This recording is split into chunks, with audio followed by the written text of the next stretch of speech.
Welcome to Project You.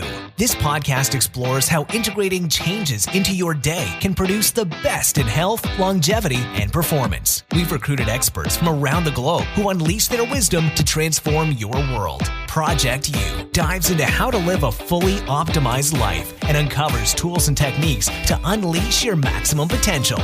You only get one shot at this life, so let's get started.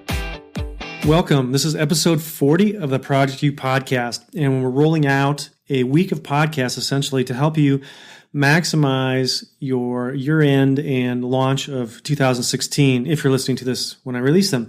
If not, the value is still here. I'm going to be sharing things on each episode that are just actionable, simple bullet points, take-home messages that you can apply essentially immediately to impact your health as we work towards a goal of optimal performance and function and longevity.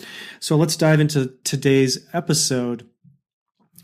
I want to talk a little bit about the one thing in your prescription medication that is literally killing you.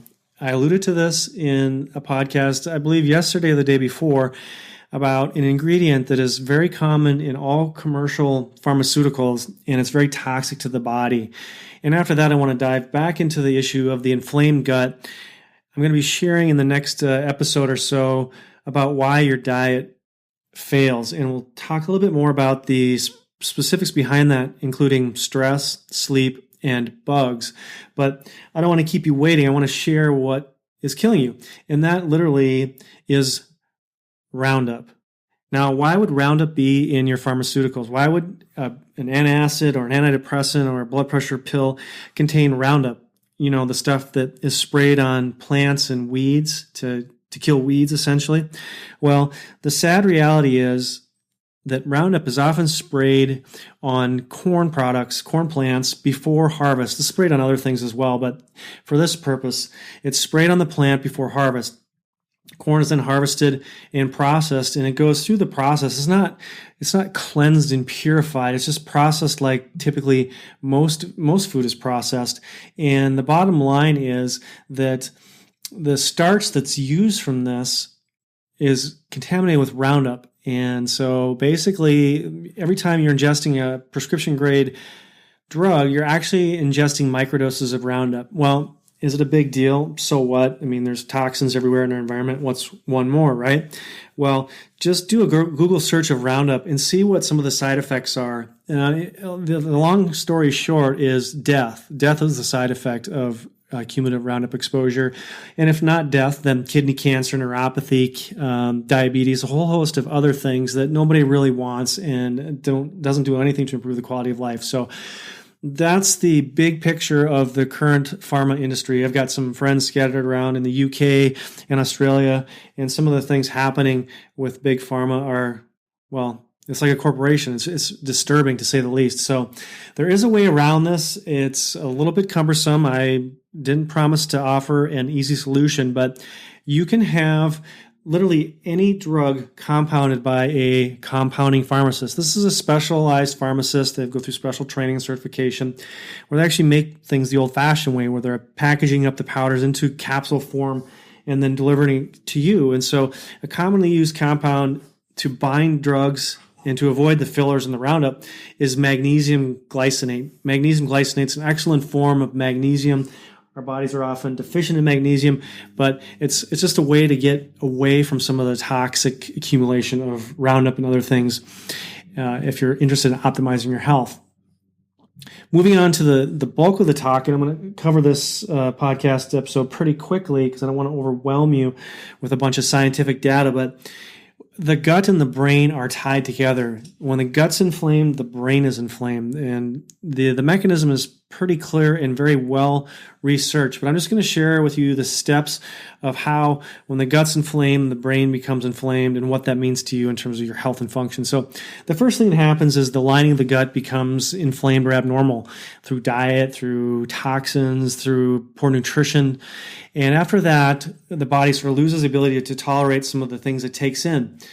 What happens after that is the bugs in the gut go haywire. It's called dysbiosis, but in short, it's just basically the normal balance of good versus bad bugs is disrupted.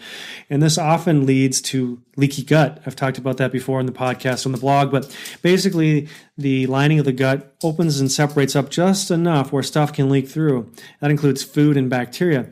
Well, when your body sees something foreign, like food or a foreign bacteria, it's felt that's being attacked, and it just totally revs up the immune and the inflammatory systems to attack and defend itself.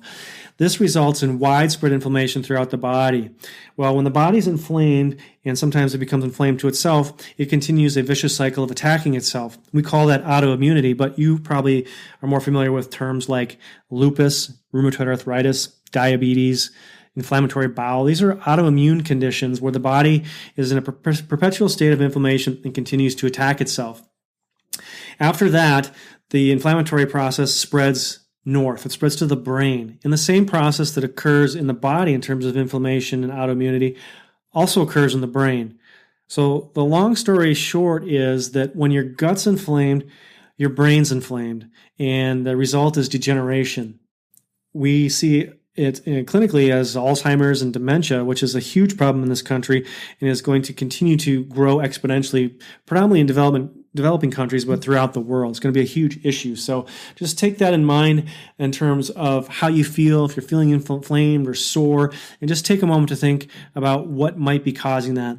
I'll be sharing in more detail how we can go about fixing that. But one of the big dietary issues, at least in Western society, is poor food choices and toxins. We talked about that earlier, but the lack of fiber. And I just want to give you 3 simple fiber sources that can help heal the gut and also help probiotics, the beneficial bacterial things, function better. And that's psyllium, hemp, and flax. And there's a variety of ways to incorporate these. My kids love an energy bar that I make with a peanut or almond butter and hemp seeds and ground flax. It's important to grind the flax to get the omega-3s out, but just simple ways to increase the flax in the diet. It's a little bit more exciting than drinking a glass of stirred up fiber, I'd have to say, and I think you'd agree. And so what this does is it helps the probiotics produce the chemicals that they need to stimulate the cells inside the brain that help prevent degeneration, neurodegeneration specific, or as the things we're worried about from a personal or clinical standpoint would be dementia and Alzheimer's. So there are other things that can occur too. I won't want to get into the specifics of that, but there are various things in toxic bacteria that really can inflame our body and actually can mimic certain serious neurologic conditions like stroke or Guillain-Barré. So next is how to repair the gut. And this is just a brief. I'm just going to give you some bullet points here, and we'll cover these more in future episodes of the podcast. But I just want to plant the seed, some food for thought. As always, if you have specific medical conditions or needs, you want to talk to your doctor about doses and amounts. But I'm just going to spell out for educational purposes some of the things that I use for my patients, my coaching clients, and myself in terms of healthy gut. And that's vitamins A and D, a compound called indo-3-carbinol. If you listen to the Broccoli and Breast podcast episode, you're well aware of the benefit of that.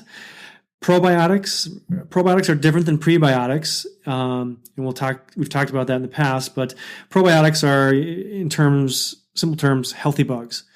Fiber, as I just mentioned, and there are some digestive enzymes that can aid in the process. Glutamine, that's an amino acid that's very beneficial for gut health.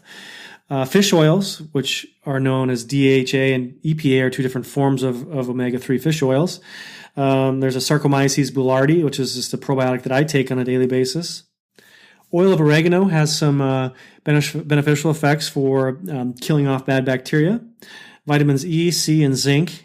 And then there are plenty of people out there who advocate bone broth, which is essentially gelatin. So that kind of wraps up the gut, brain, how it's all tied together. And if you ignore this, it's at your own peril, really.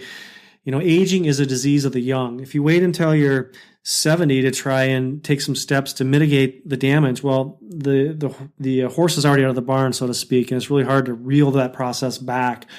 We know that people who are sensitive to gluten undergo some changes in their brain. We can see it on MRI. When they remove gluten, fortunately, the symptoms go away, but sadly enough, the changes on the MRI don't always reverse themselves. It's permanent damage. So the time to take control of your health is now. And that's my purpose of sharing this podcast. So I hope you enjoyed this episode. I know I covered a lot quickly and I threw it at you quickly. If you have comments or questions, you can certainly reach me at Twitter or on the blog at Dr. Mitchell MD or mitchellmd.com. And if you haven't checked out the sleep course, I encourage you to do so. You can find links on the blog. And also the 7-day refuel program is totally free.